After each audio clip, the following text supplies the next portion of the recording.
इयत्ता 9वी मराठी विषयाच्या तासिकेत मी सौ सोनाली चुरी आपणा सर्वांचं स्वागत करते. आज आपण पाठ 14 ते जीवनदायी झाड या भागाचा दुसरा व्हिडिओ पाहत आहोत.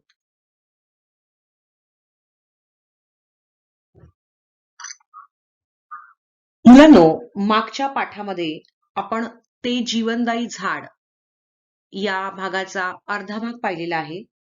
जीवनदायी म्हणजे जीवन देणारं, अर्थात हा पाठ किंवा हा पाठ जो आहे हा कडुनिंबाच्या झाडाशी निगडित असा आहे.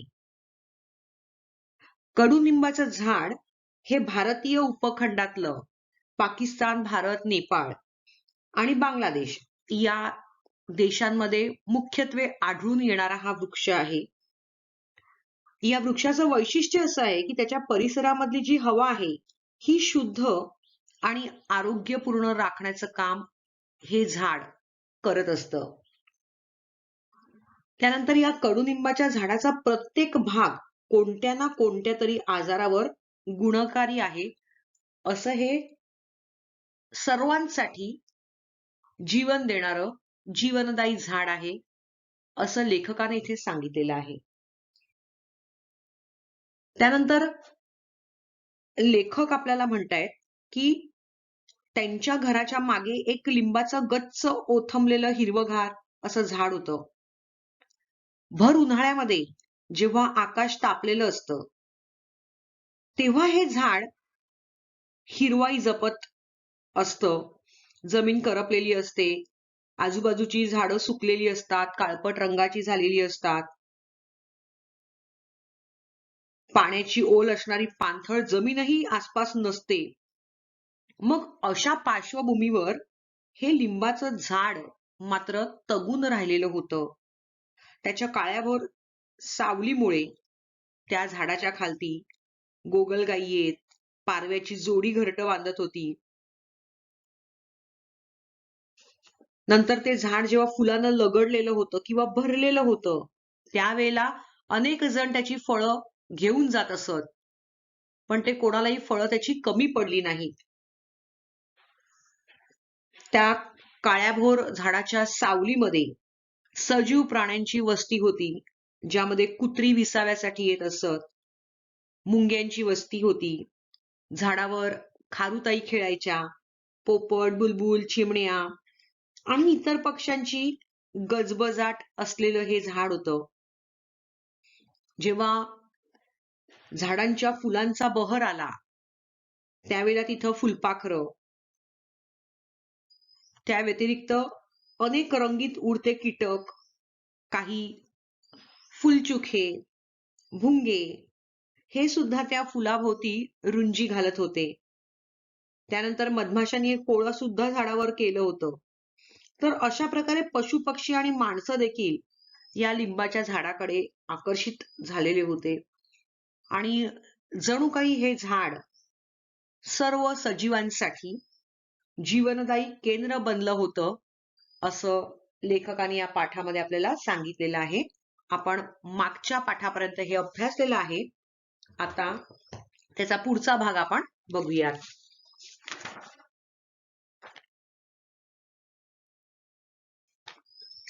पान नंबर 50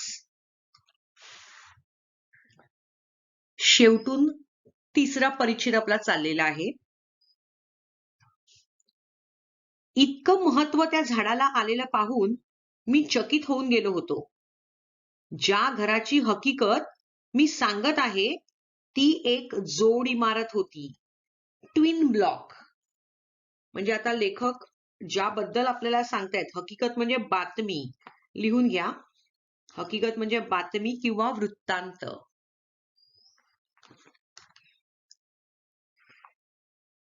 तर ज्या घराबद्दल ते सांगतायत ही एक जोड इमारत होती. आता जोड इमारत म्हणजे एका जुन्या इमारतीला दुसरी इमारत बांधलेली होती किंवा लागूनच होती. शेजारी जे राहत होते त्यांच्या परसदारी चक्क पाण्याचा हापसा होता, म्हणजे भरपूर पाणी होते. आता ज्यांनी कोणी हे झाड लावलंय त्यांच्याबद्दल लेखक आपल्याशी बोलतायत. आता परसदार म्हणजे काय, तर घराच्या मागची जागा, जी रिकामी जागा असते त्याला परसदार असं म्हणतात, घराच्या मागील भाग.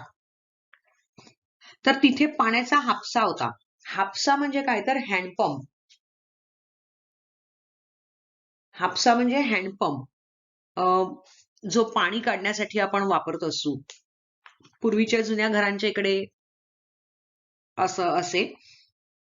तर त्यामुळे भरपूर किंवा मुबलक प्रमाणात पाणी इथे होतं. मात्र अंगणात आणि परसदारात गवताची काडीही नव्हती. म्हणजे मुबलक पाणी असूनही घराच्या पुढे जे असतं त्याला अंगण म्हणतात आणि घराच्या मागची बाजू म्हणजे परसदार. तर मागे आणि पुढे पाणी असूनही तिकडे गवत सुद्धा रुजलेलं नव्हतं. म्हणजे ओसाड जमीन होती ती. पाणी असूनही ओसाड होती, त्याच्यावर काहीही लावलं नव्हतं. माणसं उदास, दुर्मुखलेली, त्रस्त वाटत. आता या घरामध्ये राहणारी माणसं, त्यांचे स्वभाव सांगितलेले आहेत आणि त्यामुळे आजूबाजूचा परिसर पण कसा उदास, कष्टी आणि भकास आहे याचं वर्णन लेखक इथे करतायत. म्हणजे या घरामध्ये राहणारी माणसं होती, ही माणसं उदास होती, दुःखी होती चेहऱ्याने, दुर्मुखलेली होती. दुर्मुखलेली म्हणजे घुमी, कोणाशी जास्त बोलणं नाही वगैरे अशा प्रकारची, आणि त्रस्त वाटत म्हणजे त्रासलेली वगैरे असं वाटत असत. त्या घरातील स्त्री नेहमी दागिने घालून बसे, परंतु पाणी आणि जमीन मुबलक असतानाही त्यांनी हिरवा आनंद पसरवण्याचा प्रयत्न कधी केला नाही. आता या घराची जी मालकीण होती, ती स्त्री दररोज गळ्यामध्ये दागिने घालून बसत असे. ह्यावरून काय दाखवलंय, की त्या घराची सुबत्ता किंवा संपन्नता दाखवलेली आहे. ती व्यक्ती किती श्रीमंत आहे हे दाखवण्याचा प्रयत्न इकडे लेखक करतायत. पण एवढी श्रीमंती असूनही ती माणसं सुखी नव्हती. चेहऱ्याने हसरा चेहरा त्यांचा नव्हता. आणि भरपूर पाणी असताना सुद्धा जसा त्यांचा चेहरा, त्या घरातली माणसं उदास होती, न जास्त बोलणारी होती, त्यानंतर त्रासदायक वाटत होती त्यांच्या चेहऱ्यावरून, तसंच त्यांनी आजूबाजूचं वातावरण सुद्धा तसंच ठेवलं होतं. मुबलक पाणी असताना सुद्धा एखादं झाड लावण्याचं सुद्धा औदार्य त्यांना नाही झालं. आणि अशा प्रकारे घराच्या आजूबाजूला हिरवा आनंद त्यांनी कधी पसरवला नाही.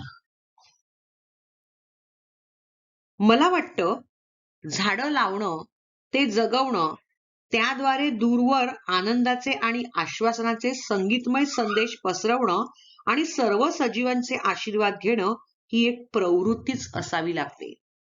आता इथे मानवी प्रवृत्तीचं उदाहरण ते सांगतायत, की मानवी प्रवृत्ती कशी असते, तर जी आनंदी लोक असतात त्यांच्याकडे सगळ्याच वस्तू असतात असं नाही, पण ज्या वस्तू असतात त्यात ते खूप आनंदी असतात आणि तो आनंद सतत जपण्याचा ते प्रयत्न करतात. आनंदी व्यक्ती जिथे कुठे जातील तिथे सुद्धा त्या स्वतः आनंदी होतात आणि इतरांना सुद्धा आनंद देत असतात.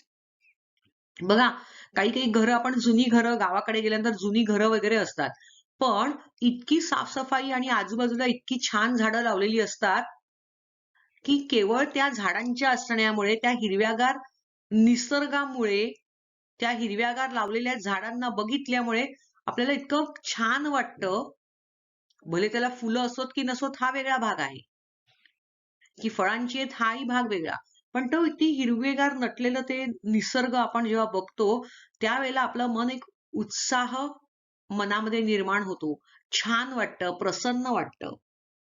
तर हे सगळं असण्यासाठी एक मानवी प्रवृत्ती असावी लागते, असं इथे लेखक आपल्याला सांगतायत.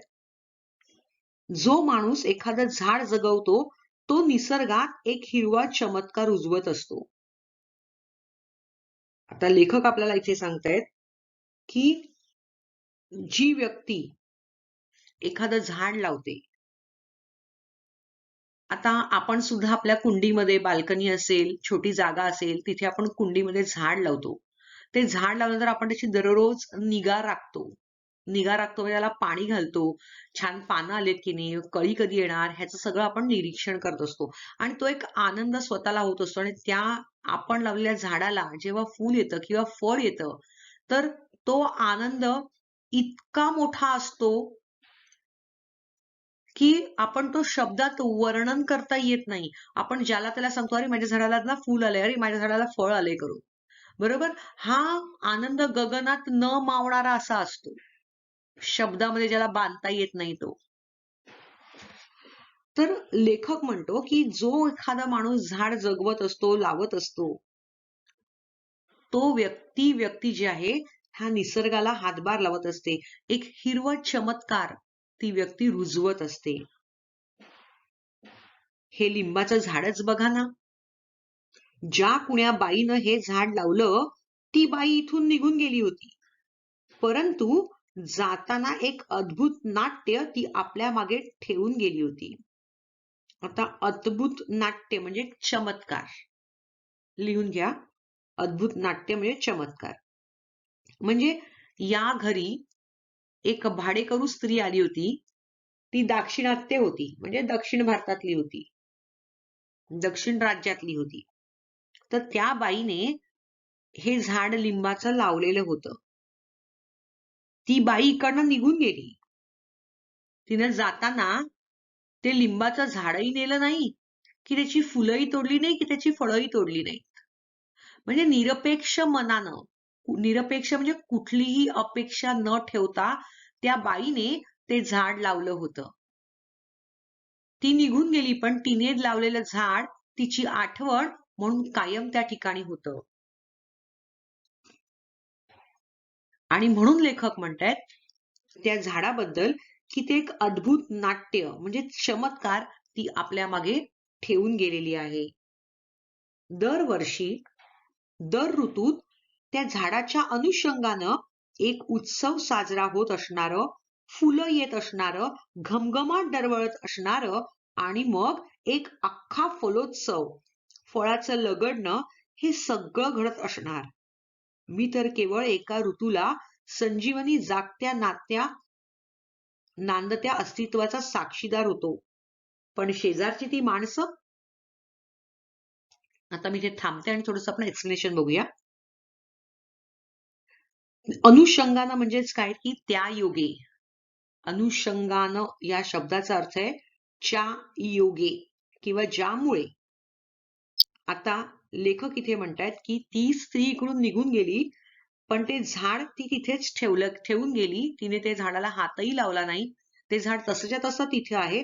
आणि त्या झाडामुळे आज आम्ही एक अद्भुतता अनुभवत आहोत, किंवा एक चमत्कार आम्ही तिथे बघतो आहोत, की दरवर्षी दर ऋतूमध्ये या झाडाला, हे झाड एक उत्सव साजरा करत असतं.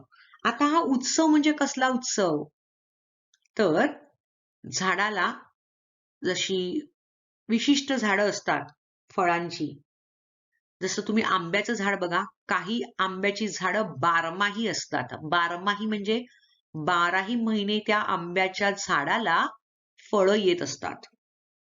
पण नॉर्मली जी आपली आंब्याची झाडं आहेत, चिंचेची झाडं आहेत, ज्याला विशिष्ट ऋतूमध्येच फळं येतात, फुलं येतात.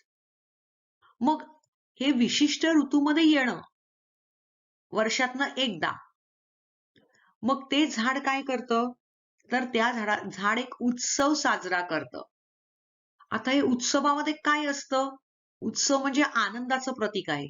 मग काय काय त्यामध्ये असतं, तर झाडाला पालवी फुटणं, त्यातून कोंब बाहेर येणं, त्यानंतर त्याला छोट्या छोट्या कळ्या येणं, त्या कळीचं रूपांतर फुलात होणं, मग त्या फुलं हळूहळू गळून जाऊन त्या फुलाच्या जागी फळामध्ये रूपांतर होणं, फळ लागणं, आणि मग अशा प्रकारे गुच्छाच्या प्रकारात, म्हणजे भरपूर प्रमाणात त्या झाडाला फळं लगडतात किंवा फळं येतात. तर हा जो सगळा प्रकार आहे, म्हणजे अगदी कळी येण्यापासून बहर येणं फुलांचा, मग फुलानंतर फळं येणं, तर हा सगळा एक झाडाचा उत्सव आहे, असं लेखक इथे म्हणतायत. तर त्यासाठी त्यांनी सांगितलंय की फुलं येत असणारं, घमघमाट दरवळत असणार. आता फुलं उमलल्यानंतर त्या फुलाचा, प्रत्येक फुलाला स्वतःचा एक सुगंध असतो, दर्प असतो, सुवास असतो. तर हा सुगंध इथे दरवळत असतो. आणि मग अख्खा फलोत्सव म्हणजे फळ येण्याचा काळ, म्हणजेच फलोत्सव. फळाचं लगडणं हे सगळं घडत असणार आणि हे सतत घडत असतं. दरवर्षी हे जे चक्र आहे, हे चक्र फिरत दरवर्षी हे घडत असतं. मी तर केवळ एका ऋतूतला सजीवांचा, जागत्या नांदत्या अस्तित्वाचा साक्षीदार होतो. म्हणजे मी फक्त एकच ऋतू बघितलेला आहे, म्हणजे मी एकाच वर्षी फक्त हे अनुभवलेलं आहे. हे तर सतत होत असणार आहे. नांदत्या अस्तित्वाचा म्हणजे माणसाचा किंवा प्राण्यांचा राबता असलेला मी साक्षीदार होतो. कारण केवळ ते झाड, फळं आणि फुलं त्याला येत असं नव्हतं, तर त्याच्या खाली त्याच्यावर येणारी जे प्राणी पक्षी त्याच्यावर अवलंबून होते, सावली शोधायला येणारे होते, हे अनेक बिऱ्हाडं या झाडाखाली होती. ती अनेक वर्ष त्या घरात राहत आलेली होती. परंतु न त्यांनी ते हिरवं कौतुक पाहिलं, न त्यांनी झाडं लावली. आता हे कोणाबद्दल बोलतायत लेखक? तर त्या घरमालकाबद्दल. न त्यांनी फुलं फुलवली. हा निसर्गातला आनंद त्यांच्या मनात कधी पोचवल्याचं मी पाहिलंच नाही. म्हणून कदाचित ती माणसं त्यांच्या परस अंगणासारखीच उदास, भकास, तपकिरी अशीच वाटत राहिली मनानं. आता लेखक काय म्हणतोय की मी इथे आल्यानंतर मी हे सगळं बघितलं आणि मला आनंद झाला, हा उत्सव मी अनुभवला. पण या घरात राहणाऱ्या माणसांचं काय? या घराचा जो मालक आहे त्यांचं काय? त्यांनी तर हे कधी अनुभवलंच नाही. त्यांनी हे कधी हिरवं कौतुक पाहिलं नाही. स्वतःची जागा असूनही झाडं लावली नाहीत. भरपूर पाणी असून त्या झाडांना पाणी घातलं नाही किंवा ते पाणी आहे म्हणून झाडं लावावीत असा विचार सुद्धा त्यांच्या मनाला शिवला नाहीये. आणि म्हणून लेखकाने इथे एक वाक्य घातलेलं आहे की निसर्गातला आनंद त्यांच्या मनात कधी पोचल्याचं मी पाहिलंच नाही. आणि म्हणून लेखक म्हणतात की कदाचित ही माणसं सुद्धा परस अंगणासारखीच, म्हणजे घराच्या मागचं अंगण जे आहे ते मागचं अंगण जसं भकास, तपकिरी, भकास म्हणजे उजाड किंवा ओसाड असं जे आहे, तसेच यांचे चेहरे देखील तसेच असावेत अशी कल्पना लेखकाने इथे केलेली आहे. ते झाड लावणारी ही दाक्षिणात्य बाई एकदा तिच्या मुलासह आमच्या घरी आली होती. आता ही जी दाक्षिणात्य स्त्री आहे तिच्याबद्दल लेखक म्हणतायत की ती एकदा आमच्या घरी आली होती.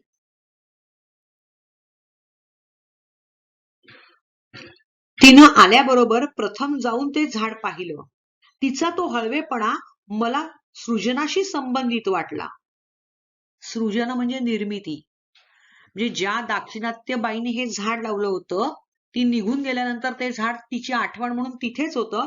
ती एकदा तिच्या मुलासह आमच्या घरी आली होती. लेखक म्हणतायत त्यावेळेला तिने आल्या आल्या ते झाड जाऊन पाहिलं. म्हणजे तिचं त्या झाडावर इतकं प्रेम होतं. आणि हे तिचं वागणं लेखकाला निर्मितीशी संबंधित वाटलेलं आहे. मला वाटतं सृजनाशी, नवनिर्माणाशी, निर्मितीशी मन जोडलेलं असेल तर ते ताजं राहतं.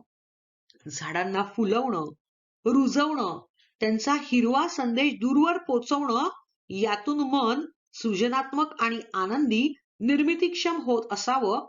एक मागं ठेवलेलं फळदार झाड किती जीवांना जगवतं, आनंद देतं, जीवन देतं, आश्वासन आणि आशीर्वाद देतं हे पाहिलं की मन थक्क होतं. आता निर्मितीक्षम म्हणजे निर्माण करणार, म्हणजेच हा हिरवा संदेश तिने दूरवर पोहोचवलेला आहे. हे मर्म ज्यांनी जाणलं ते मला वाटतं आनंदी राहतात. मर्म म्हणजे रहस्य, आयुष्याचं हे रहस्य की प्राणी मात्रांवर प्रेम करा, निसर्गावर प्रेम करा आणि छान जगा. तर अशी जी माणसं आहेत, ज्या व्यक्तींच्या प्रवृत्ती अशा आहेत, त्या व्यक्ती कायम सुखी राहतात, आनंदी राहतात. जे नुसते भौतिक गोष्टींचा ध्यास घेतात, दागिने लेवून बसतात, त्यांच्या भोवताली कधी हिरवं झाड उगवत नाही आणि त्यांच्या मनात कधी पक्षी चिवचिवत नाही. आता भौतिक गोष्टी म्हणजे काय, तर आपल्याला जगण्यासाठी व्यवहारी उपयोगी वस्तू असतात, त्या वस्तू. बरोबर. जसं दागिने वगैरे घालणं हे काय आहे, शोभेच्या वस्तू आहेत. आता ज्यांच्याकडे आहेत त्यांनी घातले म्हणून ठीक आहे, पण ज्यांच्याकडे नाहीयेत तर ते नाही घालत म्हणून काही बिघडलं का, नाही बिघडलं.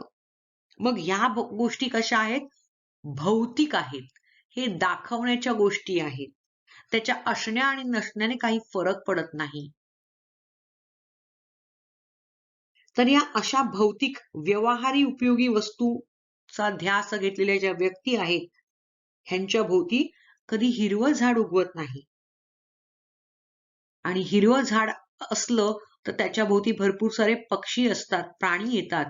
पण ही जी भौतिक सुखाच्या आहारी गेलेली लोक आहेत, यांच्या मनामध्ये कधीच हिरवेगारपणा येत नाही. अजून हवं, अजून हवं म्हणून ते हव्यासी व्यक्तिमत्व त्यांची होऊन जातात. आनंदापासून ते बिचारे वंचित राहत असावेत. वंचित म्हणजे दूर. त्या जीवनदायी झाडानं आपल्या हिरव्या भाषेत मला असं बरंच काही काही सांगितलं. तर अशा प्रकारे ह्या हिरव्या निसर्गाने लेखकाला बरंच काही शिकवलेलं आहे. आणि या झाडानं म्हणजेच निंबाच्या झाडानं सर्वांना एक चेतना दिलेली आहे, जीवन जगण्यासाठी एक उत्साह दिलेला आहे. तर अशा प्रकारे लिंबाच्या झाडाशी निगडित असणारी प्राणीसृष्टी आणि मानवी भावना यांचा एक सुरेख मेळ आपल्याला या कथेमध्ये पाहायला मिळालेला आहे. मला वाटतं पाठ तुम्हाला समजला असेल. आता वेळ झालेली आहे प्रश्न उत्तरांची. चला तर मग वर्कबुक तुमच्याकडे असेलच. चला, वेळ झाली आहे उतारा वाचनाची. तुमच्याकडे वर्कबुक असणार आहे, पेन्सिल पेन असणार आहे. आता पटकन परिच्छेद वाचायचा आहे.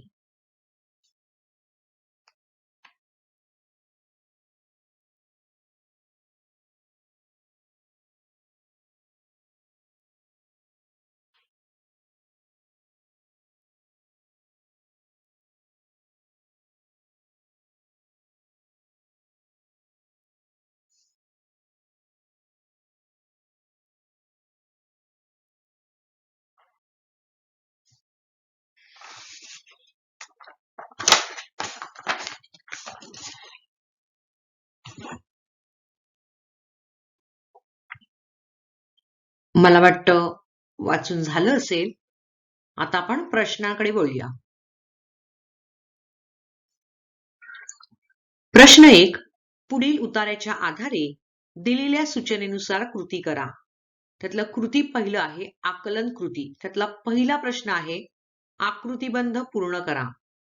लेखकाने केलेले लिंबाच्या झाडाचे वर्णन.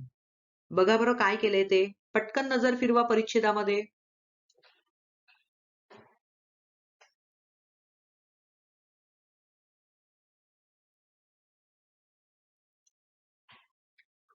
दुसऱ्या ओळीतच उत्तर आहे, मिळालं? बघूया उत्तर. परिच्छेदामध्ये दुसऱ्या ओळीमध्ये उत्तर आलेलं आहे. लेखकाने केलेले लिंबाच्या झाडाचे वर्णन. काय वर्णन केलं त्यांनी? खिडकी लगतच होतं ते काटेरी आणि लिंबाच्या फळांनी गच्च लगडलेलं, लसलशीत हिरवं आणि चैतन्यमय.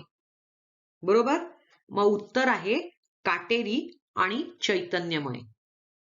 हा प्रश्न 1 मार्कासाठी आलेला आहे, त्यामुळे अर्ध्या अर्ध्या मार्कासाठी प्रत्येक उत्तर आहे. काय लिहिणार उत्तर? लेखकाने केलेले लिंबाच्या झाडाचे वर्णन काटेरी आणि चैतन्यमय. झालं? जाऊया पुढच्या प्रश्नाकडे. दुसरा प्रश्न आहे कारण लिहा. लेखकाला लिंबाचे झाड जीवनदायी वाटले.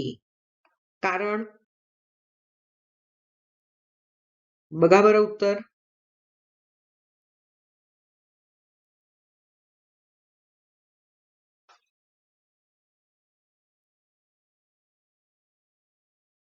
का जीवनदायी वाटलं? कारण का आजूबाजूचा सगळा प्रदेश कसा होता? उन्हाचा होता. तरी ते लिंबाचं झाड कसं होतं? लसलशीत, हिरवगार आणि चैतन्यमय होतं. आणि म्हणून लेखकाला लिंबाचं झाड जीवनदायी वाटलं. लिहून घ्या. उत्तर सलग मिळणार नाहीये. हे बनवून लिहायचंय, त्यामुळे लिहून घ्या.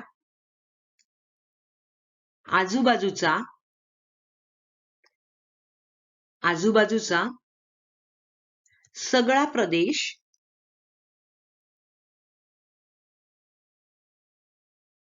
बघा वरून तिसरं वाक्य ते आहे. कंटिन्यू नाहीये, स्पेलिंग तुम्हाला मिळतील तिकडे. आजूबाजूचा सगळा प्रदेश उन्हाचा असला तरी आजूबाजूचा सगळा प्रदेश उन्हाचा असला तरी, आता वरून दुसऱ्या ओळीवर या, लिंबाचे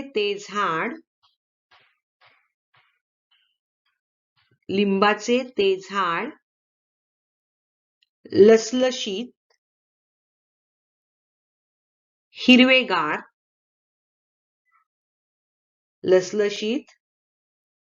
हिरवगार किंवा हिरवेगार काही चालेल, आणि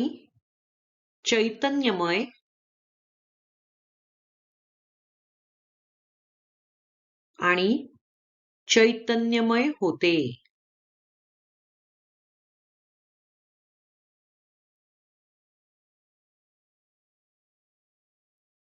झालं? चला, आता पुढचा प्रश्न आहे कृती 2, आकलन कृती. खालील प्रश्नांची उत्तरे एका वाक्यात लिहा. त्यातलं पहिलं आहे, परिसरात सगळीकडे कशा प्रकारची जमीन होती?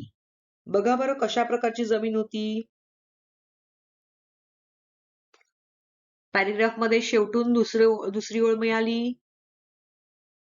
बरोबर. तर उत्तर असं लिहायचंय, परिसरात सगळीकडं शुष्क कोरडी जमीन होती. पूर्ण वाक्यात लिहायचंय, एक गुणासाठी आहे. परिसरात सगळीकडं शुष्क कोरडी जमीन होती. आता पुढच्या प्रश्नाकडे वळूया. आसपासची झाडे पाणी नसल्याने कशी झाली होती? बघा काय शब्द आहेत इकडे.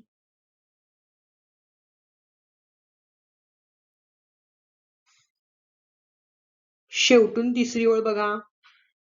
जी काही झाडं आसपास होती ती मलूल आणि काळपट हिरवी दिसत होती.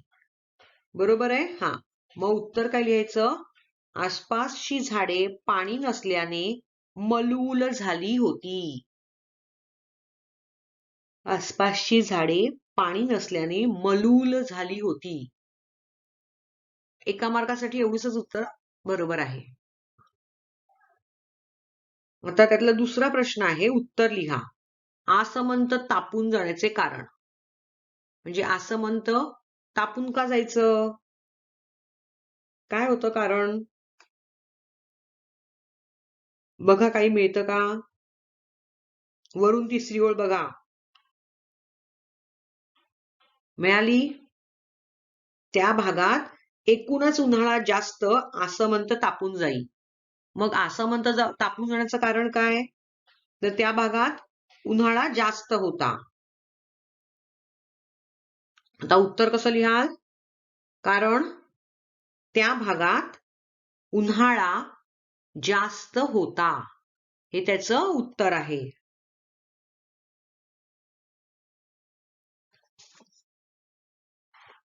चला जाऊया पुढच्या प्रश्नाकडे. कृती 3 स्वमत. झाडे जीवनदायी असतात या विधानावर तुमचे मत व्यक्त करा. आता झाडं ही जीवनदायी कशी असतात? तर मला वाटतं यामध्ये असे मुद्दे आले पाहिजेत की झाडं म्हणजे हिरवळ. हिरवा रंग कसला आहे? तर समृद्धता आणि संपन्नता दर्शवणारा आहे. मग झाडं ही जीवनदायी असतात. ती काय करतात? तर स्वतःच्या जीवनातून इतरांचं जीवन फुलवत असतात आणि इतरांना जीवन जगण्याची प्रेरणा सुद्धा देत असतात. झाडं सतत इतरांना देत असतात, बरोबर? मग ही त्यांची कुठली वृत्ती आहे? तर दातृत्व. तर झाडं स्वतःच्या दातृत्वानं इतरांना जीवन दान करत असतात. जसं सजीवांना प्राणवायू देत असतात, म्हणजे ऑक्सिजन देतात, फळं, फुलं, जळण्यासाठी लाकूड, घर सजावटीसाठी फर्निचर, दारं, खिडक्या, या सर्वांसाठी झाडं सतत देतच असतात.